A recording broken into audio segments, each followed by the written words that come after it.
আইন শৃঙ্খলা বাহিনীর কতিপয় সদস্য ছিলেন, বিভিন্ন সংস্থার এনএসআই, ডিজিএফআই সহ আপনার এসবি প্রধান সহ যে সমস্ত সংস্থার প্রধান ছিলেন তারা সহ সম্মিলিতভাবে একটি আপনার নির্বাচন করেছে, প্রহসন নির্বাচন, যেটা প্রধানমন্ত্রী শেখ হাসিনা সাবেক যে স্বৈরশাসক যে দিনের ভোট রাতে করে প্রধানমন্ত্রী দাবি করেছে তার বিরুদ্ধে সহ আমরা একটি মামলার এজাহারের কপি নিয়ে এসেছি। তার মধ্যে 19 জনের নাম উল্লেখ করা হয়েছে, আরও অজ্ঞাত অনেক। এই নির্বাচন কমিশনারদের বিরুদ্ধে তারা সংবিধান লঙ্ঘন করার দায়ে এবং অপরাধ করার দায়ে আমরা একটা অভিযোগ নিয়ে আমরা এই শেরে বাংলা নগরে বিএনপির পক্ষ থেকে আমাদের সম্মানিত মহাসচিব সাহেবের স্বাক্ষরিত একটি পত্র এবং আপনি আমাদের যে 18 সালে যে সমস্ত অভিযোগগুলো আমরা নির্বাচন কমিশনে দায়ের করেছিলাম তখন সেই নির্বাচন কমিশনার ওই অভিযোগগুলো আমাদের কোনো অ্যাকশন নেয়নি, সেগুলোর ছায়ালিপি সহ আলামত হিসাবে সহ আমরা মূল একটা এফআইআর ভারপ্রাপ্ত কর্মকর্তা শেরে বাংলা নগর বরাবর আমরা জমা দেব। এটা আমরা একটা ওনাদের কাছে দেব, এটা আমরা নির্বাচন কমিশনে দিয়ে আসছি। এটাই হলো আমাদের সেই অভিযোগ। আচ্ছা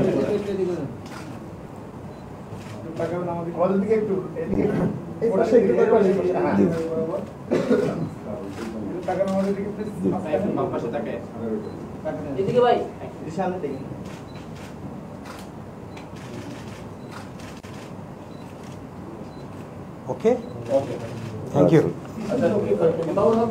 এখন আমরা একটা কপি ভারপ্রাপ্ত কর্মকর্তাকে দেব, আমাদের রিসিভ করে নিবে, আর এক কপি ওনার কাছে থাকবে। এই উনিও নতুন জয়েন করছে এখানে।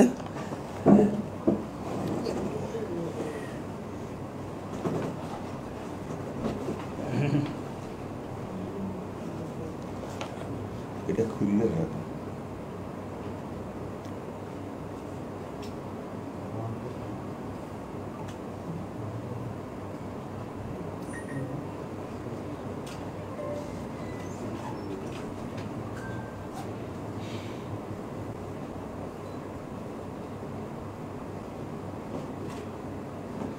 স্যার 8 জন আছে না, 19 জন সিরার আছে, 19 জন আছে ফাইনাল,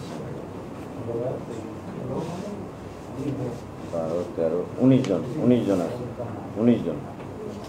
জি স্যার, জি স্যার।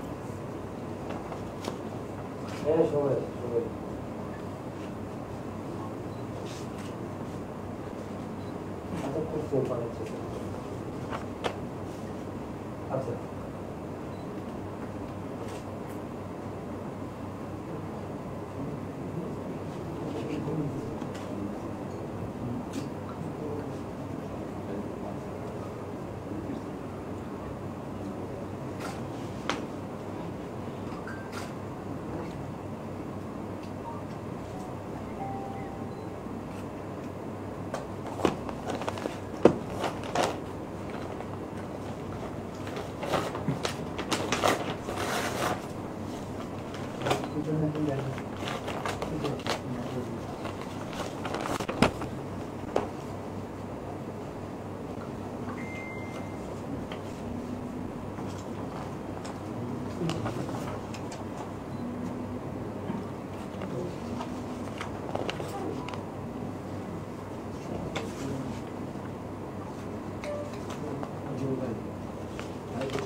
এটা তো মূলে ধার, এটা মনে হয় আর ওটা রিসিভ করে আই বুঝো ভাই।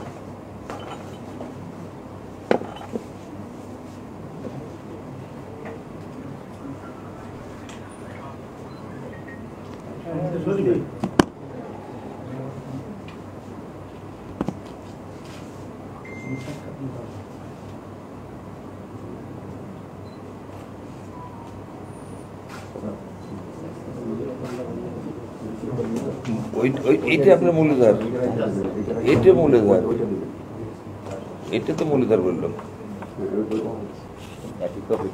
একই কপি, অসুবিধা। ওটা সিল আছে, এটা সিল নেই। আচ্ছা, এটা আমি ফটোকপি করিনি, আপনি এটা রেখে দেন।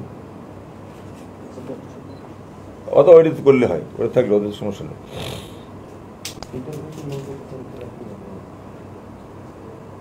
এটা সিল মারা যাবে না? সিল তো আনিনি, না, অসুবিধা করে রিসিভ করলে তো এটা রিসিভ করে দিতে হয় গেল, এটা তো আপনার থেকেই যাবে। রেকর্ড করা যাবে? হ্যাঁ হ্যাঁ, রিসিভ করার পরে তো রেকর্ড হবে, রিসিভ করার আগে আর রেকর্ড হবে না, রিসিভ করেই তো রেকর্ড করবেন।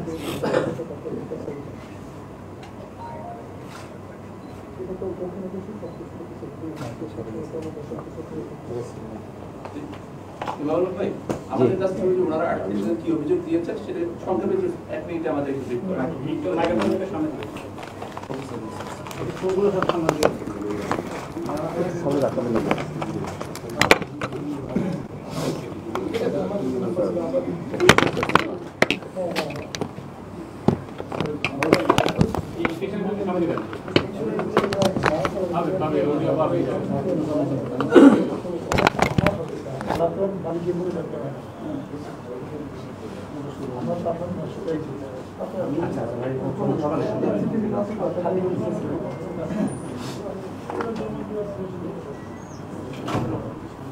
মূলত আগে যে সমস্ত যে সকল নির্বাচন কমিশনের কর্মকর্তাগণ ছিলেন, যারা তাদের দৃষ্টিতে, অভিযোগকারীর দৃষ্টিতে সাংবিধানিক প্রতিষ্ঠান থাকা সত্ত্বেও তারা সে দায়িত্ব পালন না করে ভয়ভীতি দেখিয়ে ভোট সম্পন্ন করা এবং জনগণের ভোট ছাড়া প্রার্থীদেরকে বিজয়ী করা এবং সংসদের ভোটে বিজয়ী ঘোষণা করা, যেটা তাদের দৃষ্টিতে, অভিযোগকারীর দৃষ্টিতে আইনত দণ্ডনীয় ছিল, সেই সমস্ত অপরাধের একটা ফিরিস্তি নিয়ে 19 জনের নাম উল্লেখ করে একটা অভিযোগ দায়ের করেছে। পরবর্তী প্রক্রিয়া কোন ধারায় মামলাটা আপনারা নিলেন? ভাই একটু সামনে থাকে। আমরা অভিযোগ পর্যালোচনা করে মামলা রেকর্ড করব।